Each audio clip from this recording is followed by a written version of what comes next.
आज एक तबका जो कि बाजार को नीचे की तरफ खींच रहा है ना सर, कैपिटल मार्केट के अलावा, वो है ऑटो स्टॉक्स का। ऑटो स्टॉक्स में आपको बता भी रहा था सर कि आज नीचे हैं, स्पेशली जो निफ्टी के कॉन्स्टिट्यूएंट्स हैं, चाहे एमएनएम हुआ, आयशर हुआ, बजाज ऑटो हुआ, ये भी कमजोरी के साथ कारोबार कर रहे हैं, क्योंकि मैक्सिको को एक जो टैरिफ्स की खबर आई है ना सर पिछले हफ्ते, वो यहाँ पे एक पेन पॉइंट बना हुआ है। तो जितने भी एक्सपोर्ट्स इंडिया से होते हैं उस पर मैक्सिको ने 50% टैरिफ लगाने की जो बात करी है सर, ये ऑटो स्टॉक्स के लिए कितनी बड़ी दिक्कत की बात है सर? सच बात तो है, देखिए, और वही रिफ्लेक्ट भी हो रहा है मेरे ख्याल से। आप देखें तो ओवरऑल ऑटो स्पेस या निफ्टी ऑटो में आज जो हम देख रहे हैं, देखिए, मोमेंटम अच्छा है ऑटो स्टॉक्स में। अगर आप इसका रिलेटिव रोटेशन देखें तो मेरे ख्याल से जो एक लीडिंग एक सेक्टर था, फिलहाल एक कंसोलिडेशन या इवेंट की वजह से आप बोल सकते हैं साइडवेज है। पर मेरा मानना ये है, ऑटो स्पेस अब भी अच्छा। पर हाँ, हो सकता है कि जो एक ओवरऑल ब्रॉडर हम रैली निफ्टी ऑटो में देख रहे थे, हो सकता है वो कंसंट्रेटेड हो, स्पेसिफिकली आयशर हुआ आपका और दूसरे लीडिंग जो प्लेयर्स हैं उसमें दिख सकता है। ऐसा नहीं है, अभी भी हम देखिए तो अशोक लेलैंड काफी अच्छा परफॉर्म कर रहा है, तो हो सकता है निफ्टी ऑटो में एक गिरावट रहे। पर हाँ, इसमें सिलेक्ट स्पेसिफिक प्लेयर्स अच्छा कर सकते हैं। निफ्टी ऑटो मेरे ख्याल से अभी फिलहाल मुझे लगता है कि नीचे 27,100 के आसपास उसमें ये जो गिरावट है उसमें थोड़ा सा ठहराव आना चाहिए। न्यूज बेस्ड डिक्लाइन है, तो आने वाले 102 दिन में ये दिखेगा इसको इवेपोरेट होने में। 27,100 27,200 के आसपास मेरे ख्याल से निफ्टी ऑटो में ये गिरावट जो है वो थोड़ी सी ठहर जानी चाहिए। ठीक है, ओके, परफेक्ट है। ओएनजीसी में क्या करें सर? ओएनजीसी भी आज का एक कमज़ोर कड़ी है, कह सकते हैं। 3% तक का फॉल हमने देखा। आज एक्सिस कैपिटल की एक रिपोर्ट आई जिसमें उन्होंने सेल रेटिंग के साथ कवरेज शुरू की है। इनिशिएटिंग कवरेज सेल के साथ ही हुई। 205 रुपये का टारगेट दिया, जो कल की क्लोजिंग थी या फिर शुक्रवार की क्लोजिंग आप देखें, वहाँ से करीब 14% के आसपास का डाउनसाइड है। दो तीन कंसर्न्स हैं जो कि उन्होंने अपनी रिपोर्ट में हाईलाइट किए हैं। एक तो इनका जो उत्पादन है उसमें कमी हो सकती है, कमज़ोर क्रूड प्राइस का आउटलुक, और उसके साथ साथ इनकी जो सब्सिडरी है उसमें जो भारी भरकम कर्ज है। ये कुछ दो तीन कंसर्न्स हैं जो कि इस रिपोर्ट में मेंशन किए गए हैं। तो ओएनजीसी में सर, इस रिपोर्ट से ज़्यादा तो मुझे क्रूड का ज़्यादा डर है सर। क्रूड जिस तरह से रेंज बाउंड है और नीचे के लेवल्स में है ना, वो शायद इनके लिए पेन पॉइंट है सर। ओएनजीसी जिनके पास है भी और जो नया लेना चाहते हैं, फ्रेश खरीदारी करना चाहते हैं, उनके लिए भी राय दीजिए। डेफिनेटली, देखिए, ये अंडर परफॉर्मर रहा है। मैंने पहले भी बताया, ओएनजीसी हुआ, ये ऐसे स्टॉक है एनर्जी स्पेस में जो पीएसयू में आते हैं, पब्लिक सेक्टर कंपनीज में, उनमें थोड़ा सा रहता है साइडवेज कंसोलिडेशन और लंबा समय व्यतीत करते हैं। तो नीचे 205 तो नहीं, पर मेरा मानना है इस स्टॉक में 220 से 215 तक के स्तर शॉर्ट टर्म में देखने को मिलते हैं। अगर आप बिल्कुल लॉन्ग टर्म प्लेयर है, वो तो क्या सिक्लिकलिटी है, क्रूड ऑयल पे एक बहुत बड़ा इंपॉर्टेंट डिटर्मिनेशन बन जाता है। अब जब हम क्रूड पे बात करते हैं तो this particular commodity can be manoeuvred, मतलब उसका प्राइस को ओपेक या ऐसी कंट्रीज इजीली पुश कर सकती है। तो पहली बात ये, वो थोड़ा सा एक और सेंसिटिव एस्पेक्ट बन जाता है। पर जहां तक कि ओएनजीसी की बात है, मेरे ख्याल से 220 तक के इसमें थोड़ी बहुत गिरावट देखने को मिल सकती है। लॉन्ग टर्म के हिसाब से बात करूं तो 210 205 जो टारगेट है इनका, मेरे ख्याल से वहां पर ये एक अट्रैक्टिव बेट बन सकता ठीक है सर, एक बार आप पीवीआर आइनॉक्स भी देखिए, आज काफ़ी अच्छा चल रहा है ये। एक्चुअली क्या है ना सर, धुरंधर का जो बॉक्स ऑफिस का कलेक्शन का नंबर है ना, वो इनके लिए काफ़ी एक उत्साह पैदा कर रहा है शेयर में। स्पेशली जो पहले 10 दिन के नंबर्स हैं ना, उसमें 500 करोड़ रुपए से ज़्यादा का कलेक्शन इन्होंने क्लॉक इन कर लिया है। तो अगर ये इसी मोमेंटम पर चलते रहे तो हो सकता है कि इस साल की, यानी कि 2025 की देखेंगे तो सबसे ज़्यादा कलेक्शन वाली जो पिक्चर है वो बन सकती है। फिलहाल भी आप देखेंगे तो पुष्पा, डंकी, वॉर जैसी जो पिक्चर थी, उसके जो लाइफ टाइम कलेक्शन है उसको इसने ऑलरेडी पछाड़ दिया है, उसको बीट कर दिया है। है। मैं इसका चार्ट देख रहा सर एक महीने का, इसमें 1129 1130 के आसपास का एक रीसेंट पीक बना था। एक महीने के चार्ट में आप देखें तो वहाँ से गिरता गिरता सर, ये शुक्रवार को जो क्लोजिंग हुई ना 12 तारीख को 1051 के आसपास, वहाँ से अच्छा बाउंस हुआ, 1134 तक भी गया ये। तो इतने अच्छे नंबर्स आ रहे हैं सर इसके धुरंधर के, इनका जाहिर सी बात है रेवेन्यू बढ़ता हुआ दिखेगा, लेकिन स्टॉक हाई लेवल्स पे सस्टेन नहीं कर रहा है सर। क्या मैं सही रीड कर रहा हूँ इसके चार्ट को, या फिर मोमेंटम बड़ा हो सकता है इसमें?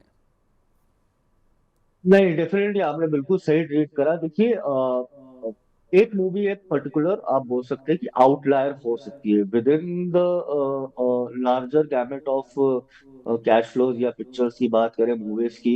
ये एक पर्टिकुलर हिट आई है तो इसलिए कहीं ना कहीं पुश तो करा है मार्केट। पर क्या वो मार्जिन सस्टेन करेगा, वो आने वाले इनका फुटफॉल और वॉक-इन्स और सब बताएगा।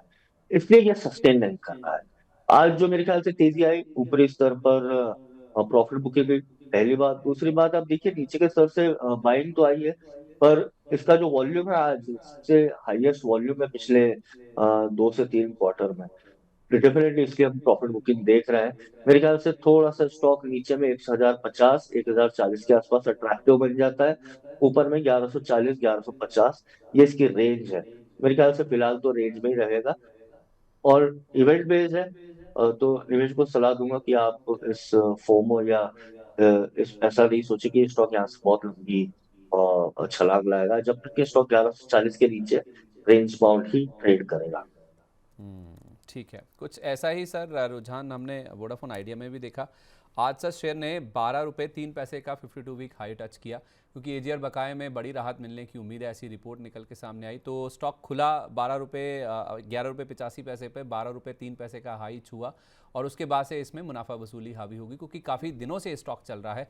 अब इनका जो एजीआर बकाया है 83,000 करोड़ रुपए के आसपास का, वो आधा हो सकता है, ऐसा एक न्यूज़ रिपोर्ट बता रही है, क्योंकि इनको 4 से 5 साल का मॉरेटोरियम मिल सकता है पेमेंट में, जो कि मार्च 2026 से शुरू हो रही है। एक 18,000 रुपये की से ज़्यादा की किस्त है जो किस्तों में इनको पेमेंट करना है, उसमें हो सकता है कि 4 से 5 साल की मोहलत और इनको मिल जाए, और जो एजीआर बकाया है वो शायद आधा हो जाए।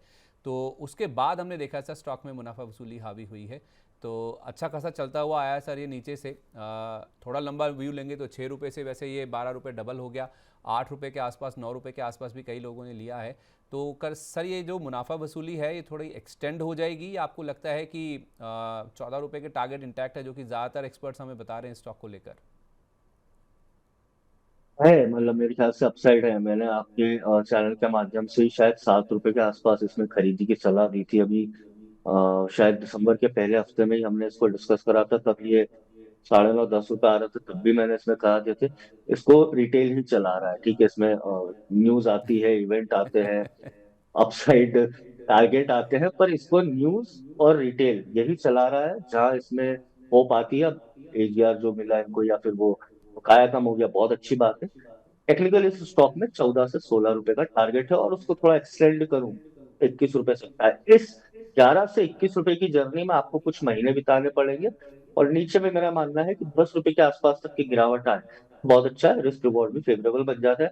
ओवरऑल जो टेक्निकल रीडिंग है स्टॉक में 14 रुपए इनिशियल टारगेट हो सकता है वो 14 रुपए के ऊपर, मेरा ऐसा मानना है 21 रुपए तक भी जा सकता है। पर इसमें आपको समय देना पड़ेगा और धैर्य।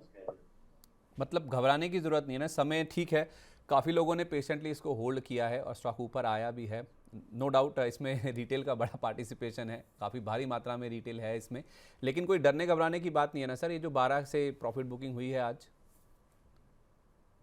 हाँ देखिए, पहली बात ये स्टॉक में न्यूज आते रहेगी अगर आप, है। सिंस इसमें रिटेल ज्यादा रहता है। और इसमें देखिए मैं आपको बताऊं, पुराने पापी भी है जो 15 से 17 रुपए के आसपास लेकर बैठे हैं पिछले 2023 में।